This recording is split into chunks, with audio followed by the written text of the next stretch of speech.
फिर बाप की बेटी सृष्टि पर उसकी माँ जान छिड़कती। मेरी बेटी कितनी प्यारी है, भगवान सबको सृष्टि जैसी बेटी दे। सृष्टि धीरे धीरे बड़ी होती है। एक दिन सृष्टि की सहेली कहती है, तू दिखने में कितनी अजीब सी है, लेकिन मैं जानती हूँ हम सब में सबसे अच्छी शादी तो तेरी ही होगी। तेरे पापा अमीर जो है। और बता नहीं सकते यार, दहेज तो हर कोई देता है, ये क्या ज्यादा ले जाएगी अपने पति के लिए? अरे बड़े शहर में कोठी है इसके पापा की। अरे पापा की है ना, कौन सी इसकी है? इसकी होती तब तो कोई भी लड़का इससे शादी कर लेता। अरे पापा की मतलब पापा की है तो मेरी ही है ना? किसने कहा? अब तेरी तो तब होगी ना जब तेरा भाई ना हो। वैसे भी शादी के बाद सारी प्रॉपर्टी भाई के नाम होती है। सृष्टि समझ जाती है कि उसे किसी भी हालत में माँ बाप की सारी प्रॉपर्टी को अपने नाम करना है, लेकिन कैसे? एक दिन सृष्टि का भाई शीनू कहता है, बहन क्या कर रही है? तुझसे एक बात करनी है। अरे हाँ करना, मैं तो तेरी बहन हूँ।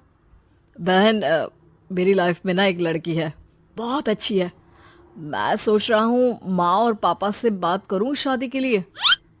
सृष्टि को समझ में आ जाता है कि भाई की शादी होते ही भाभी उसे एक दिन भी घर में बर्दाश्त नहीं करेगी। क्या बात है भाई, बताना कौन है वो? यार वो बहुत अच्छी लड़की है, पढ़ी लिखी है, मेरे साथ जॉब भी करती है। बस एक प्रॉब्लम है। प्रॉब्लम? क्या प्रॉब्लम है भाई? यार वो शादीशुदा है, लेकिन उसके पति ने उसे सिर्फ इसलिए छोड़ दिया क्योंकि उसके माँ बाप दहेज नहीं दे पाए। सृष्टि ये सुनकर न जाने क्यों खुश हो जाती है। अरे भाई तो क्या हुआ, लड़की तुझे तो पसंद है ना? शीनू को लगता है कि बहन उसे समझ रही है। वो इस बात से अनजान होता है कि उसकी बहन की मंशा पूरा घर हड़पने की। सृष्टि अपनी माँ से कहती है, मम्मी मुझे तो बहुत चिंता है, पता है शीनू क्या कर रहा है? अरे क्या कर रहा है? वो तो काम पर जाता है और वापस घर आता है। नहीं ना माँ, वो यही तो नहीं कर रहा, बाकी सब कर रहा है। आपको पता है उससे प्यार है, और वो भी एक शादीशुदा लड़की से। ये क्या हो गया? मैं सोसाइटी में क्या मुंह दिखाऊंगी? अरे तेरे पापा तो यही कहेंगे कि मैंने ही उसे बिगाड़ दिया है। माँ देखो, मेरी बात मानो, पापा पर भी विश्वास करने की जरूरत नहीं है। अब आप ही बताओ, पापा इतनी देर घर के बाहर रहते हैं क्यों? बोलो। अरे बेटा वो तो नौकरी करते हैं ना। तू बहुत भोली है माँ। पापा का ऑफिस तो 7 बजे खत्म हो जाता है, लेकिन देखो कितनी देर से आते हैं। अरे नहीं बेटा, ऐसी कोई बात नहीं है। सृष्टि माँ को एक औरत से बात करते पिता की फोटो दिखाती है। देखो माँ कैसे हैं पापा, मैं ना कहती थी कि पापा सही नहीं है। मैं तेरे पापा से बात करूंगी, दे फोटो मुझे। ओ माँ, वो तो डिलीट हो गई। लेकिन चल, तूने तो देख लिया ना, पापा से बाद में बात कर लेना। और हाँ, मेरा नाम बिल्कुल मत लेना। हाँ माँ। अब क्या था, सृष्टि के माँ और पिता के बीच झगड़ा होना शुरू हो जाता है। सृष्टि के मन में क्या चल रहा था कोई नहीं जानता था। एक दिन, माँ सृष्टि के लिए एक लड़का देखा है, वो लोग शाम को उसे देखने आने वाले हैं। और हाँ माँ, एक खुशखबरी, मैं और पापा मिलकर एक नया बिजनेस ट्राई कर रहे हैं। शाम को लड़का आता है, सांवले रंग का। सृष्टि को तो बिल्कुल भी पसंद नहीं आता। लड़की की माँ कहती है, लड़की का चेहरा तो कोई खास नहीं, लेकिन अगर मेरे बेटे को आप लोग सेटल कर दें तो मैं उसकी शादी आपकी बेटी से करवा दूं। सृष्टि को लड़का बिल्कुल पसंद नहीं था। उसे भाई पर गुस्सा आ जाता है। लड़के वालों के जाने के बाद कहती है, माँ देखा शीनू मेरे लिए कैसा लड़का लेकर आया, न दिखाने लायक न सुनने लायक, सेटल भी नहीं, वो भी हम करे।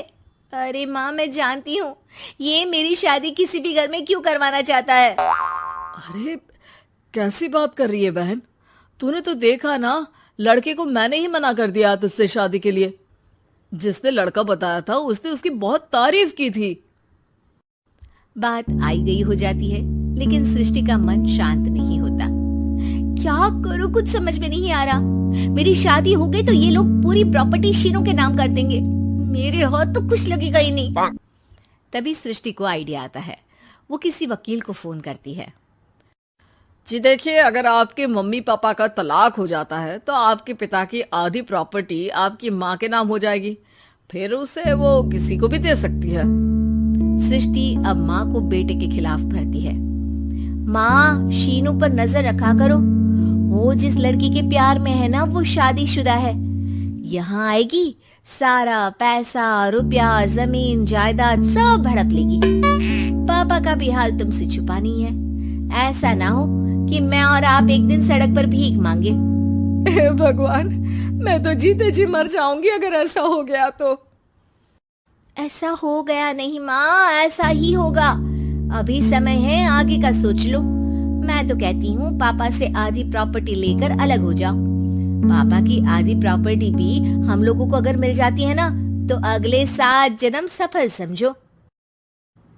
बेचारी माँ बेटी के कहने पर पति से तलाक लेकर अलग हो जाती है। सृष्टि अब पैसों से गाड़ी और अपने दूसरे महंगे शौक पूरे करने लगी। उसके दोस्त भी उसके पैसे इस्तेमाल करते। सृष्टि, कल तुम कहाँ थी? मैं सारा दिन घर पर अकेली थी। तो मैं क्या करूं? मैंने ठेका तो नहीं लिया है ना तुम्हें संभालने का। माँ को सृष्टि से ये उम्मीद नहीं थी। वो बैठकर रोने लगती है। वहीं उसका पति यानी कि सृष्टि के पिता आ जाते हैं। मैं जानता था कि तुम्हारा यही हाल होगा, तो आपने मुझे रोका क्यों नहीं? मैं रोकता तो तुम रुकती क्या? सृष्टि के कहने पर तुमने मुझ पर अपने बेटे पर शक किया, लेकिन तुम ये भूल गई कि कैसे हम दोनों ने मिलकर जीवन में इतना सब खड़ा किया। माँ पति के गले लग जाती है। मुझे माफ कर दीजिए, मैंने आपकी कमाई का एक बड़ा हिस्सा गवा दिया। कोई बात नहीं, तुम साथ हो तो मैं ऐसी 7 प्रॉपर्टी खड़ी कर दूंगा। तभी वहां सृष्टि आ जाती है रोते हुए। माँ, मयंक ने मुझे छोड़ दिया। वो बोल रहा था जब तक मेरे पास पैसे थे तब तक ही वो मेरे साथ था। पापा, माँ, मुझे माफ कर दीजिए।